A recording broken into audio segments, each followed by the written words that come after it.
already. What are you doing to me? Can I read a book in peace?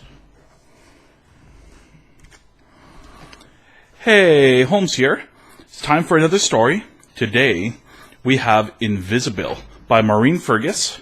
And right behind me, I have GiGi, who is already destuffing a pillow. GiGi? Yes. Can you not rip things apart? Just lay down. Lay down or I'm going to give you a kick. It's up to you. I do like this book. This, for lack of a better term, you'll just have to watch. Listen. Something like that. It's just a little bit different, and GiGi has her head up my bum.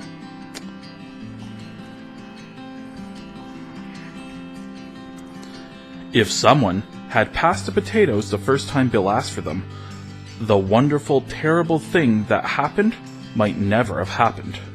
But nobody did. "Please pass the potatoes," repeated Bill a little louder this time. Nobody even looked at him. Bill's mother, a busy woman with an important job, was busy discussing something important with his father, an important man with a busy job.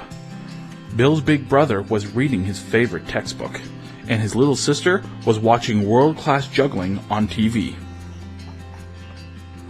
"What am I, invisible?" muttered Bill. "Pass the potatoes!"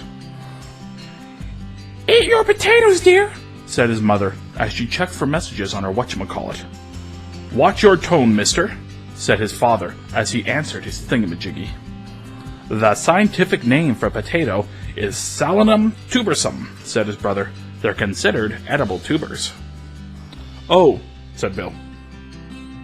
"Well, pass the edible tubers!" Bill's sister reached for the edible tubers, but instead of passing them to Bill, she started juggling them. She was so good that Bill's mother and Bill's father and Bill's brother all stopped what they were doing to watch her. It was then that the terrible thing happened. Bill turned invisible. Even worse, nobody noticed until it was time to clear the dishes. "Where's Bill?" asked his brother and sister, who did not want to get stuck cleaning the table by themselves. "I'm right here," said Bill, waving his arms. But of course, no one could see him or his arms. "What's the meaning of this behavior, young man?" demanded his father. "Turning invisible is not a behavior," said Bill. "What are we going to do?" cried his mother. "Call the doctor," said his father, "and stay calm. Bill is probably just looking for attention." The next morning, Bill's mother took him to see Dr. Butlington. After describing Bill's symptoms, which include invisibleness and a bit of an attitude, his mother said, "This is just like the time his cousin Clarice got that chicken pox." "Turning invisible is nothing like getting the chicken pox," said Bill. Dr. Butlington agreed. "Turning invisible means that a person can't be seen," he explained solemnly. "Chicken pox are little red dots on the skin." "I see," said Bill's mother. "Is there anything we can do?" "A strong dose of permanent marker should get the trick done," said Dr. Butlington. After praising Dr. Butlington's wisdom, Bill's mother took Bill home and used an orange marker to color his face and a green marker to color his hair. Then she ran out of markers. "I can't go to school looking like this," said Bill. "Don't be so concerned about how you look," said his mother. "Be proud of who you are on the inside." Lame. But at that particular moment, Bill didn't care about who he was on the inside. What he cared about was what the other kids were going to do when they saw his floating pumpkin head. And what they did was laugh. Whether he was playing tag at recess, or performing his trumpet solo in music class, or diving off the high board during swimming lessons, they laughed and laughed and laughed. By the end of that long, hard day of being laughed at, Bill was in no mood to eat dinner with his family, who had, after all, caused his invisibleness. So he took 3 peanut butter and pickle sandwiches up to his room and spent the evening with his gerbil, Gerard. Together, they cooked up a plan to make Bill's family sorry for what they'd done. The next morning, Bill put his plan into action. While his mother and father, brother and sister were rushing around getting ready for their busy, important days, Bill tiptoed into the bathroom and scrubbed his head clean. He wrote a note to his family. "Please don't waste your valuable time looking for me, talking about me, thinking of me, or crying over me. And also, please don't forget to feed Gerard. Goodbye forever. Bill." Bill put the note where he knew his family would find it. Then he waited for someone to notice that the floating pumpkin head was not rushing around getting ready for his busy, important day. He waited and waited and waited. Finally, just as everyone was about to hurry out the front door, Bill's mother remembered that it was garbage day. "Where's Bill?" asked Bill's brother and sister, who did not want to get stuck taking out the trash by themselves. This time, Bill didn't say, "I'm right here," or wave his arms. Instead, he held his breath and watched to see what would happen. What happened was, his family spent a lot of valuable time looking for him.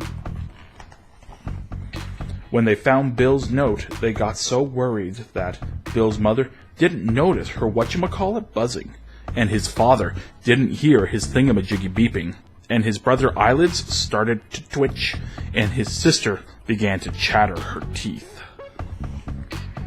As he watched his family fret, Bill hugged himself hard and smiled a big, invisible smile, because even though he knew it wasn't nice to worry his family in this way, he couldn't remember the last time they talked and thought about nothing but him. Then Bill's mother started crying and said it was her fault for making him go to school looking like a floating pumpkin head.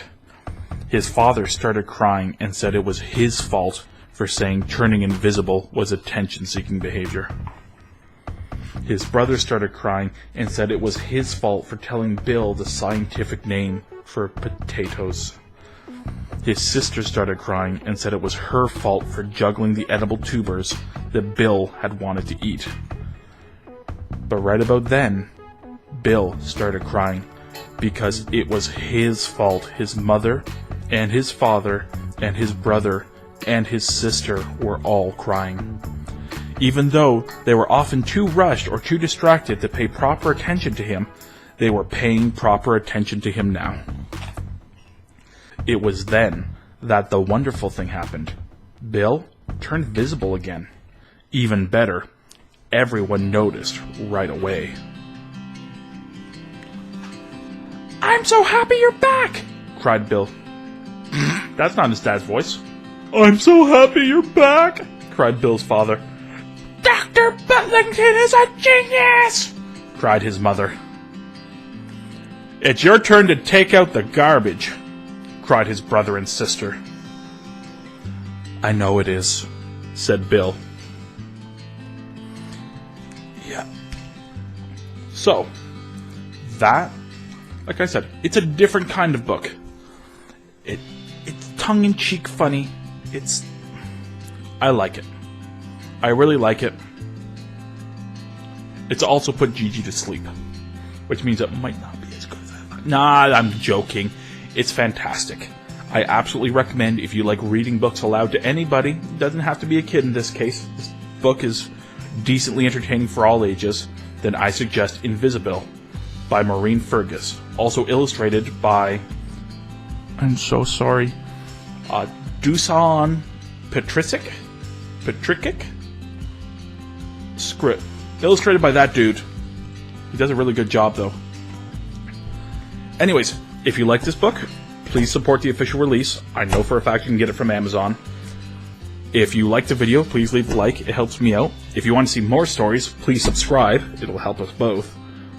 And if you want to get in contact with me, and if you have any more suggestions for other books, feel free to leave a comment.